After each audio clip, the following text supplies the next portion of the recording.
토트넘이 드디어 이 알크마르를 상대로 역전승, 이제 1차전은 1대0으로 패배를 했고 2차전에 3대1로 역전을 하면서 총합 스코어 3대2 역전하면서 8강으로 올라갔습니다. 이 8강으로 올라가는 과정에서 결국에는 이 손흥민 선수의 역할이 굉장히 중요했어요. 그러니까 오늘 경기는 기본적으로 알크마르가 당연히 수비를 하고요, 토트넘은 공격을 하는 날이었어요. 알크마르가 당연하게도 두 줄 수비를 만듭니다. 두 줄 수비 만들고 정말 많은 공격 숫자가 올라가거든요. 그래서 사실 전반전에 토트넘이 이 밀집 수비를 상대할 때 좋은 찬스를 그렇게 많이 만들었다고 보기가 힘들었던 경기였어요, 실제로. 그래서 전반전에 기록을 보면 골 기대값이 0.6, 그리고 알크마르가 0.1이었거든요. 그렇게까지 큰 기회, 결정적인 찬스를 토트넘이 전반전에 많이 만들어내지 못했습니다. 근데 결국에는 이 알크마르와 토트넘의 차이, 집중력을 잃었을 때, 그리고 이 경기에서 한 골 한 골이 중요할 때 손흥민이 집중력을 유지하느냐 안 하느냐, 손흥민의 결정력이 발휘가 되느냐 안 되느냐, 요 차이였거든요. 이게 이제 그 알크마르가 전반전 내내 수비를 잘 하다가 어떤 장면이 나왔냐, 백패스를 합니다. 근데 이 백패스를 했을 때 센터백과 이제 미드필더 클라시가 내려가 있어서 요 사이로 패스를 줬어요. 근데 요 두 선수가 순간적으로 요 패스를 가운데로 오니까 서로 밀었습니다. 그래서 여기서 이제 볼을 받아서 다시 앞으로 전개를 해야 되는데 순간적으로 두 선수가 모두 볼을 흘렸어요. 그러니까 그 순간 두 선수의 집중력이 약간 흐트러진 상태죠. 이때 손흥민이 전력 질주를 합니다. 그리고 손흥민 선수를 도와서 솔랑키와 메디슨도 달려 들어오면서 같이 압박을 해줬어요. 이게 일단 좋았죠. 이 집중력을 유지한다는 거, 90분 내내 요 기회를 놓치지 않는다는 게 이 손흥민 선수의 장점이거든요. 그리고 여기서 손흥민 선수가 기본적으로는 요 전 장면을 보면 되게 멀리 있어요. 이 패스가 출발하자마자 시작을 하니까, 스프린트를 바로 들어가니까 이 패스를 따라갈 수가 있는 거죠. 그래서 이 다음 장을 보면 수비수가 볼을 흘려서 어쩔 수 없이 등을 졌어요. 등을 지니까 골키퍼가 뒤에 있었습니다. 그리고 손흥민 선수가 뒤에서 계속 달려가면서 압박을 하죠. 근데 여기서 수비수가 뒤에서 손흥민이 달려오고 일단 부담감을 느꼈고, 여기에 더해서 솔랑키가 달려오고 있었어요. 그러니까 여기서 실수를 합니다. 요게 이제 문제였어요. 그러다 보니까 이 후즈가 등을 졌을 때 뒤에서 손흥민은 달려오고 앞에서 솔랑키는 달려들고 있고, 그러니까 사실 솔랑키가 달려가기는 좀 먼 거리라서 백패스 골키퍼가 뻥 차내면 되는 상황인데 여기서 골키퍼한테 주는 것을 머뭇거렸습니다. 그래서 손흥민 선수가 달려들 때 순간적으로 이 후즈가 솔랑키를 견제하면서 몸을 돌렸다가 다시금 본인이 처리하려고 왼쪽으로 몸을 돌렸어요.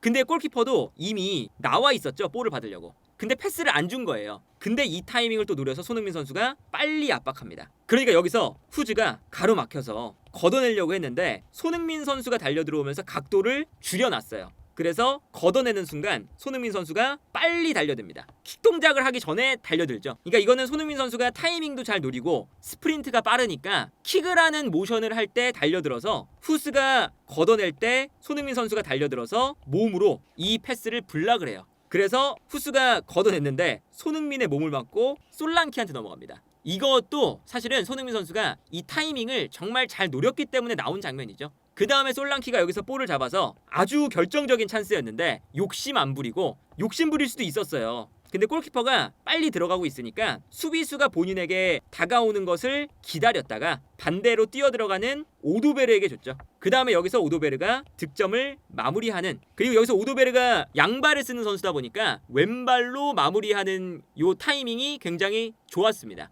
그래서 여기서도 균형을 무너뜨려준 이제 움직임이 결국에는 손흥민 선수가 이 압박을 노련하게 한 거, 그리고 이 노련하게 손흥민이 압박을 할 때 옆에서 솔랑키랑 메디슨 같은 토트넘의 또 노련한 선수들이 같이 뛰어가 준 거, 그리고 알크마르는 반면에 어린 선수들을 위주로 구성된 팀이다 보니까 손흥민의 압박을 받고 있었던 후스가 반대편에선 솔랑키가 뛰어가고 나한테는 손흥민이 달려오고, 그러다 보니까 머뭇거리다가 미스가 나온 거, 이게 아무래도 알크마르와 토트넘의 결정적인 차이, 이 경험에 대한 차이가 확실하게 있었던 장면이었다. 그리고 이제 오늘 경기가 이 알크마르가 기본적으로 수비하고 토트넘이 주도를 하는 형태였잖아요. 근데 오늘 경기의 가장 큰 차이점은 어디에 있었냐? 기본적으로는 반더벤과 로메로에 있었습니다. 그러니까 이게 지난 경기와 달라진 게 1차전과 알크마르가 수비하는 건 똑같아요. 그리고 수비를 할 때 토트넘이 풀백, 스펜스, 포로 올라가는 거 똑같습니다. 그리고 베리발 올라가요. 메디슨도 올라가고 뒤쪽에 사르 한 명이 남거나 아니면 베리발이 남으면서 사르까지 올라가는 이런 형태잖아요. 근데 오늘은 반더벤과 로메로가 있기 때문에 요 뒷공간이 완벽하게 커버가 됐습니다. 그래서 오늘 경기 내내 토트넘의 공격수들이 턴오버를 고민하지 않고 마음껏 공격할 수가 있었죠.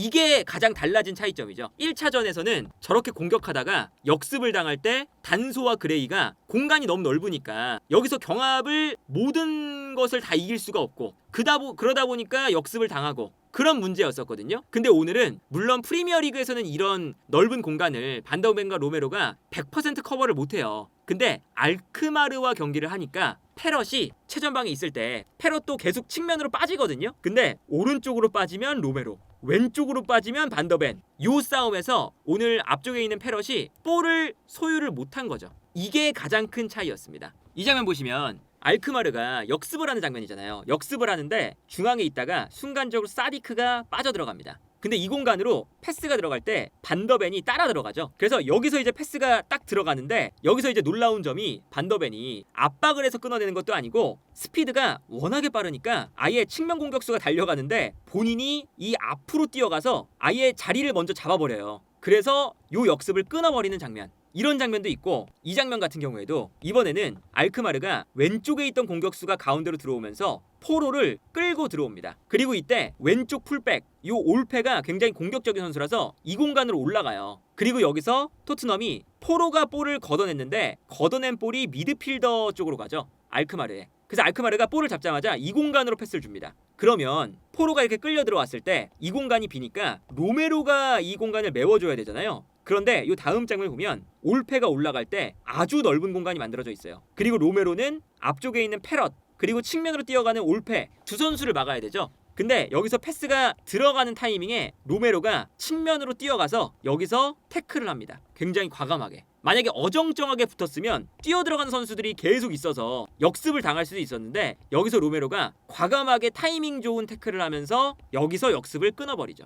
이게 달라진 점이에요. 뒷공간에서 이런 경합 자체가 기본적으로 토트넘이 굉장히 잘 이루어지고 뒷공간에서 로메로와 반더벤이 역습을 막아주니까 토트넘이 공격 숫자를 마음껏 늘릴 수가 있는 거죠. 물론 이게 이제 알크마르가 아니라 더 수준 높은 팀을 만나면 수비가 바로 불안해져요. 하지만 오늘은 알크마르 상대였기 때문에 예를 들면 이 장면 보세요. 손흥민 선수가 측면에서 크로스를 올리려고 해요. 근데 엄청나게 많은 선수들이 달려 들어가고 있습니다. 뒤에 로메로, 베리발, 가장 뒤에 반더벤이 있거든요. 3명 빼고 다 들어가는 거예요. 그래서 심지어 손흥민 선수가 크로스를 올렸는데 크로스를 올릴 때 너무 다 뛰어 들어가서 뒤쪽에 사람이 없습니다. 근데 크로스가 이게 통하면 좋겠지만 안 통할 때가 더 많잖아요. 걷어내면 요 세컨볼 싸움을 할 수 있는 선수가 없다는 거죠. 이게 사실 토트넘의 구조적인 문제거든요. 떨어져 나올 때 세컨볼 할 수 있는 선수가 너무 공격 가담을 많이 해서 없다는 거. 근데 그 순간 로메로나 뒤에 있었던 반더벤이 올라와서 이 공간을 메워줍니다. 베리발도 물론 이 공간을 메워주긴 하는데 로메로와 반더벤이 워낙에 공격적인 수비를 잘해요. 이 장면도 보시면 여기서 스펜스도 올라가 있었고 가운데에 하나 둘 셋 네 명의 선수가 있고요. 포로도 가운데로 들어갔어요. 그 다음에 손흥민 선수도 측면에 있습니다. 한눈에 봐도 7명의 선수가 공격을 해요. 근데 여기서 알크마르가 볼을 끊어서 올라와요. 아무도 없습니다. 이 공간에. 근데 그 순간 갑자기 요 세컨볼 상황에서 반더벤이 올라와서 막아버려요. 요게 되니까 이 알크마르가 역습을 못 나가는 거죠. 그러니까 저게 결국에는 반더벤이 돌아오기 때문에 로메로가 돌아오기 때문에 오늘 마음껏 토트넘이 역전시켜야 되는 경기에서 과감하게 공격을 할 수가 있었다. 그래서 아까 이 장면 보면 결국에는 반더벤이 앞쪽에서 끊어서 볼을 뺐으니까 다시 토트넘이 여기서 경기를 이어갈 수가 있는 거죠. 이런 게 이제 되니까 역습을 안 당한 거거든요. 이 장면도 토트넘의 선수들이 모두 다 앞으로 달려나가고 있어요. 5명의 선수가. 그리고 미드필더 라인에서도 막 달려듭니다. 특히나 스펜스도 가운데로 들어와 있기 때문에 순간적으로 측면에 넓은 공간이 나죠. 그러니까 이게 애초에 앞쪽에 이렇게 일렬로 모든 선수가 달려나가는 팀이 몇 없어요. 왜냐면 이렇게 일렬로 달려나가면 끊겼을 때 앞쪽에 있는 5명의 선수는 역습을 차단하는데 무용지물이 됩니다. 볼보다 뒤에 있는 선수들이죠. 이렇게 되면. 그래서 끊어내자마자 바로 역습. 그리고 여기서 역습을 이어나가는 선수가 알크마르의 포쿠라는 선수예요. 포쿠. 이 선수가 스피드가 엄청 빠르거든요. 근데 여기서 공간이 날 때 반더벤과 경합을 합니다. 스피드 경쟁. 근데 여기서 반더벤이 포쿠한테 스피드에서 안 밀리죠. 물론 이것도 놀라웠던 게 포쿠가 반더벤만큼 빨랐다는 게 참 놀라운 면이기도 했어요. 반더벤만큼 빠른 선수가 별로 없거든요. 근데 요 경합을 하다가 반더벤의 장점은 스피드가 동일할 때 포쿠가 정말 빠른데 여기서 반더벤이 몸싸움도 가지고 있으니까 부딪혔을 때 포쿠가 밀리면서 볼을 반더벤이 가져오는 것을 볼 수가 있죠. 그러니까 이게 반더벤이 빠르기도 한데 몸싸움도 되기 때문에 저런 역습에 계속 이제 반더벤이 끊어내는 장면들이 많았거든요. 그리고 이제 오늘 전방 압박도 토트넘이 과감하게 들어갈 때 이 장면도 보시면 포로도 올라와 있어요. 모든 선수가 올라가서 또 압박을 하거든요. 근데 지난 경기는 이런 압박 상황에서 알크마르가 뻥 걷어내면 뒤쪽에서 경합이 안 됐어요. 근데 오늘은 뻥 차냈을 때 로메로나 반더벤 두 선수가 있으니까 오늘 앞쪽에서 페럿이 볼을 받는데 여기서 경합이 안 되니까 볼을 바로 뺏기는 장면이 나옵니다. 이런 게 기반이 되니까 사실 오늘 경기는 수비수들이 이렇게 단단하게 뒤에 역습을 막아주면 공격수들이 마무리를 지어줘야 되죠. 그래서 공격수들이 오늘 경기는 편안하게 공격을 할 수 있는 날이었거든요. 근데 여기서 오늘 손흥민 선수가 그래서 그런지 몰라도 평소보다 더 과감한 플레이를 많이 했습니다. 측면에서 볼을 잡았을 때 본인이 돌파도 많이 하고 슈팅도 많이 하고 계속 도전을 했어요. 그러다 보니까 도전을 했을 때 여기서 막히는 것도 많지만 결국 손흥민 선수가 이런 막히는 과정에 있어서도 여러 번 시도를 하니까 결국에는 알크마르의 수비에 균열을 만들어내는 결과가 됩니다. 예를 들면 오늘 손흥민 선수가 평소보다 되게 과감한 플레이를 많이 했어요. 이 장면도 손흥민이 볼을 잡을 때 메디슨, 솔랑키, 사르, 오두베르 다 올라가고 있습니다. 그리고 안쪽으로 스펜스도 올라가 있죠. 근데 이 모습을 보고 손흥민 선수가 과감하게 볼을 받자마자 원터치로 솔랑키 쪽으로 내줘요. 그러면서 뛰어들어가는 솔랑키에게 손흥민의 패스가 공격적으로 들어가는 장면이죠. 물론 여기서 솔랑키가 싸워줄 때 볼을 뺏기긴 했지만 여기서 만약에 뺏겨도 역습이 됐을 때 반더벤과 로메로가 다시 끊어주기 때문에 손흥민 선수가 이렇게 과감한 그런 플레이들을 할 수가 있는 거죠. 이 장면도 손흥민 선수가 측면에서 볼을 잡았는데 여기서 볼을 밀고 들어갑니다. 근데 평소 같으면 손흥민 선수가 요즘에는 패스로 끝날 때가 많아요. 근데 오늘은 이렇게 끌고 들어가다가 순간적으로 앞쪽에 수비 한 명이 있고 달려드는 수비 한 명이 있었습니다. 근데 여기서 손흥민 선수가 평소에 이런 플레이를 많이 안 하는데 아주 과감하게 드리블을 시도해요. 상대가 가운데에서 측면으로 달려드니까 오른발로 컨트롤을 하면서 왼발 뒤꿈치로 볼을 뺍니다. 이 동작을 손흥민 선수가 가끔 가져가죠. 그러니까 상대가 달려들다가 역동작에 걸리는 거예요. 그래서 이 다음 장면을 보면 손흥민 선수가 뒤꿈치로 이렇게 컨트롤을 따닥 하니까 순간적으로 상대가 달려들 때 역동작이 걸리면서 접고 들어갈 수 있는 공간이 생겼습니다. 그 다음에 여기서 손흥민 선수가 직접 슈팅까지 때리죠. 이런 과감한 동작을 오늘 손흥민 선수가 이제 했던 이유가 물론 이제 오늘 경기가 손흥민 선수가 해줘야 되는 날이었어요. 당연히 이런 절체절명의 순간 그리고 알크마르와 토트넘이 팽팽하게 경기가 이루어지고 있는 상황에서 아까 첫 번째 골도 손흥민 선수가 노련함을 통해서 만들어주기도 했었고 이런 경기는 에이스가 해줘야 되거든요. 근데 요 경기에서 손흥민 선수가 보다 더 이제 공격수니까 더 도전도 많이 하고 내가 이 경기를 마무리를 해야 되는 책임을 가지고 있다라는 플레이들을 했던 거죠. 그리고 이제 오늘 재밌는 건 알크마르가 이제 한 골을 먹히고 나서도 그렇고 오히려 토트넘이 지공을 할 때보다 역습을 할 때 골이 나왔어요. 이 장면도 알크마르가 공격을 하다가 짧은 패스를 주고받다가 끊겼어요. 끊기니까 토트넘이 역습할 수 있는 기회가 생깁니다. 그러니까 이럴 때가 사실은 알크마르가 가장 위험하잖아요. 서로 역습을 할 때 이제 아무래도 알크마르가 역습할 때는 페럿이라던가 포쿠 결정력이 부족한 알크마르의 공격수들이고 토트넘 같은 경우는 역습을 할 때 똑같은 역습이라도 손흥민, 솔랑키 그리고 오도베르 그래도 알크마르보다 한 단계 높은 클래스의 선수들이 많아요. 손흥민 선수 같은 경우에는 뭐 당연히 결정력적인 차이에서 페럿과 엄청난 차이가 나잖아요. 그러다 보니까 요 역습 과정에서 볼을 빼앗자마자 메디슨 그리고 메디슨이 볼을 잡았을 때 돌아설 수 있는 공간이 매우 많았고요. 손흥민 쪽에도 공간이 많이 나니까 메디슨이 볼을 잡아서 손흥민 쪽으로 넘겨줍니다. 근데 여기서 이제 전반전 내내 손흥민 선수가 아까 말씀드린 게 과감하게 슈팅을 했거든요. 접고 슈팅 이런 장면이 오늘따라 많았어요. 그러다 보니까 손흥민 선수가 이제 슈팅을 계속 했다는 것에 대한 상대방의 그 수비수들 입장에서는 약간 각인이 되고 있었던 거죠. 그래서 이 장면 보면요, 손흥민 선수가 메디슨이 패스를 줬을 때 전반전에 계속 접고 슈팅을 했어요. 손흥민 선수가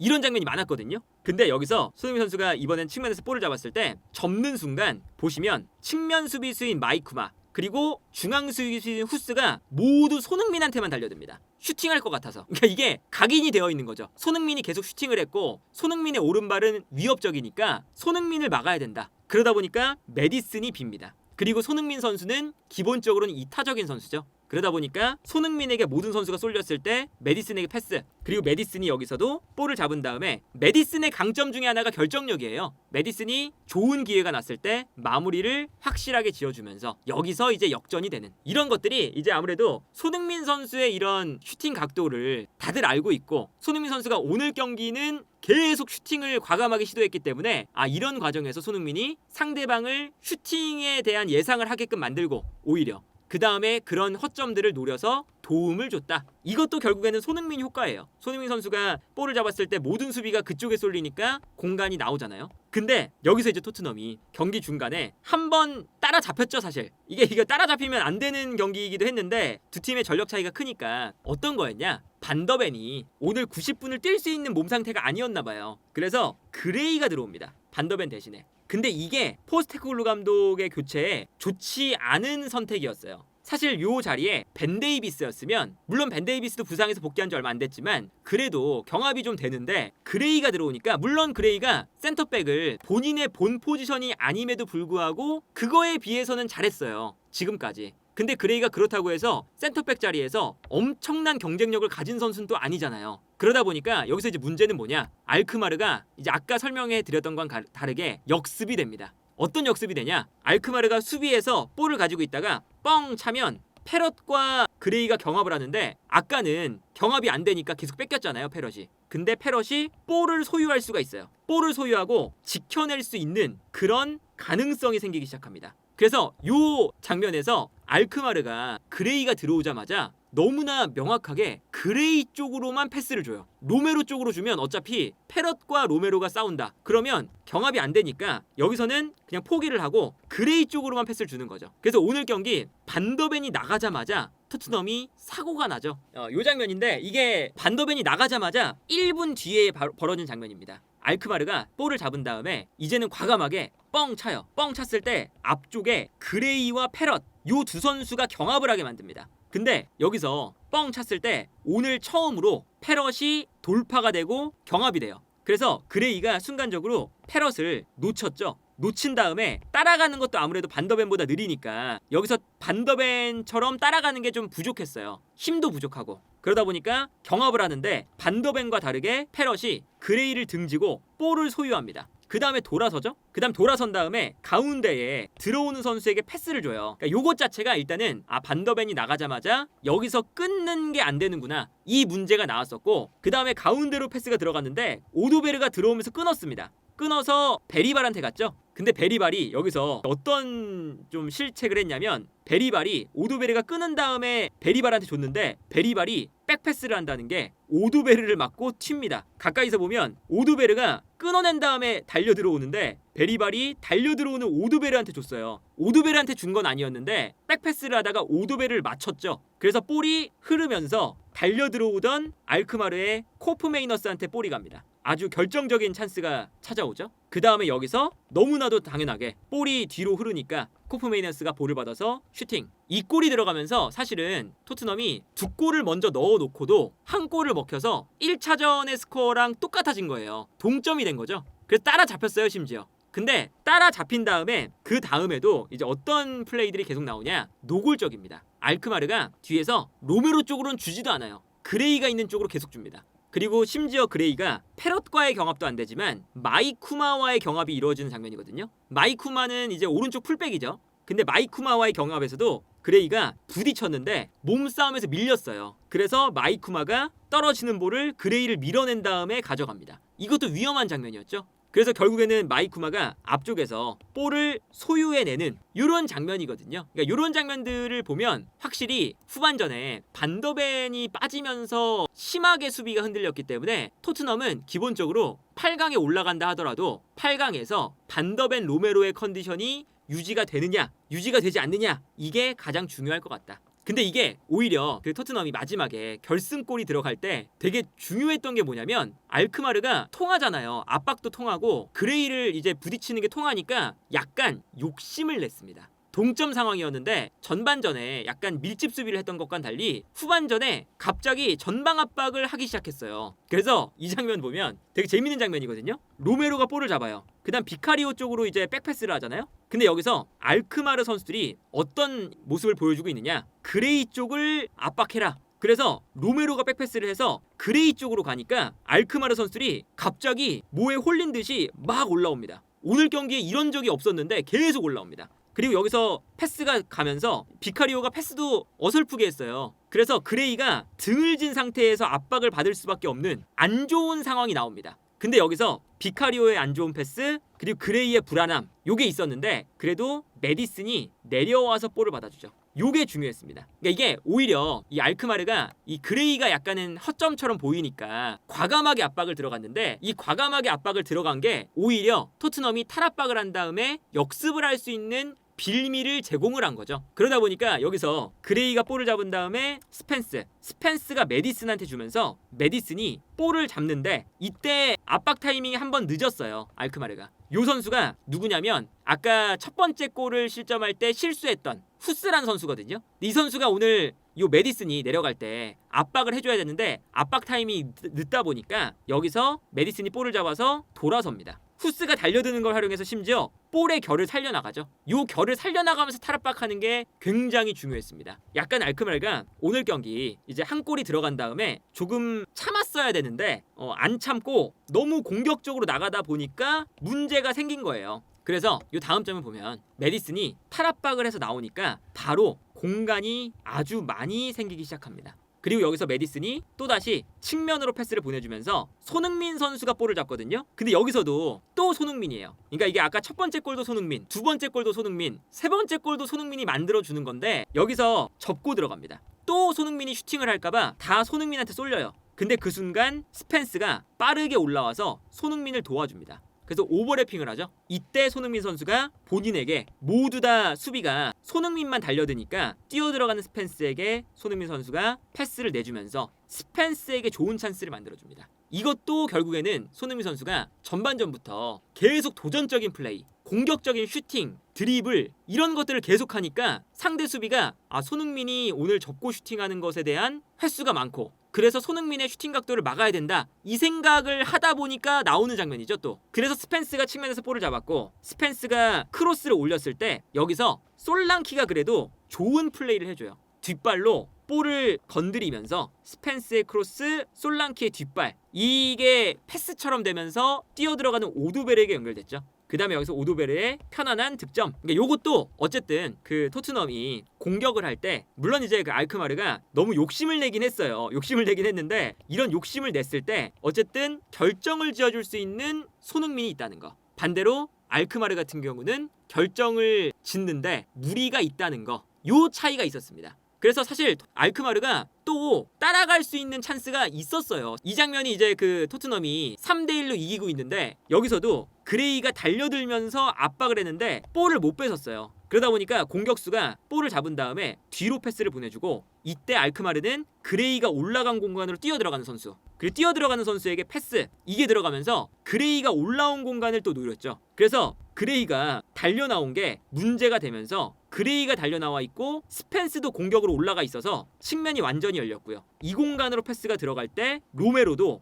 어쩔 수 없이 끌려갑니다. 그러니까 로메로가 또 끌려갈 때 가운데로 뛰어들어가는 선수에게 패스 로메로가 가운데 없으니까 공간이 너무나 많이 비어 있었죠. 그리고 이 공간으로 페럿이 뛰어들어가면서 페럿이 결정적인 찬스 근데 이 슈팅을 패스를 줬으면 더 센스 있었을 텐데 슈팅을 가져갔는데 이게 비카리오를 맞고 떨어집니다. 그리고 여기서 달려들던 알크마르의 공격수가 사실은 거의 빈 골대에다가 넣는 거나 마찬가지였거든요. 근데 여기서는 비수마가 달려들면서 이 슈팅을 가까스로 막아냅니다. 비수마의 공헌도 또 있었고, 그리고 결국에는 알크마르가 결정력이 좀 부족하다라는 게 있었던 거죠. 사실 이런 장면이 꽤 많았어요. 이 장면도 보면 알크마르 골키퍼가 뻥 차요. 이것도 당연히 앞쪽으로 볼이 넘어갔을 때 로메로가 여기서 제공권이 더 좋으니까 뒤로 떨어뜨려 줬거든요. 경합에서 이겨서. 근데 여기서 떨어졌을 때 포로가 달려가는데 아무래도 로메로가 최후방이 없으니까, 그리고 반더벤이 최후방이 없으니까 여기서 볼이 떨어졌을 때 요 세컨볼 싸움이 안 됩니다. 그래서 분명히 포로가 먼저 달려들었는데 여기서 몸싸움에서 밀리니까 포로가 볼을 뺏겼어요. 사실은 뺏기면서 경합에서 지면서 완전한 찬스. 이것도 알크마르가 조금만 노려냈다면, 조금만 결정력이 좋았다면 달려드는 선수한테 패스를 주면 끝나는 장면이었거든요. 근데 여기서 머뭇거리다가 패스를 못 줬고요, 애초에. 그리고 토트넘의 수비가 달려드니까 달려들 때 컨트롤한 다음에 슈팅, 이게 이제 토트넘 선수 맞고 나갔죠. 그래서 오랜만에 손흥민 선수가 이렇게 웃으면서 경기가 끝나는, 이렇게 웃으면서 경기가 끝났던 적이 요즘에 없어요. 손흥민 선수가 어쨌든 주장으로서 그리고 에이스로서 이 경기를 뒤집는데 첫 번째 골, 두 번째 골, 세 번째 골, 모든 골을 결국에는 만들어준 건 손흥민이었다. 그래서 손흥민 선수가 이 만들어준 세 골로 인해서 토트넘이 올라간 거니까 결국에는 손흥민 선수가 얼마나 중요한 선수인지를 또다시 토트넘은 이제 느낄 수밖에 없는 그런 경기였고, 다만 토트넘이 8강전에 올라가서 만나는 팀은 프랑크푸르트입니다.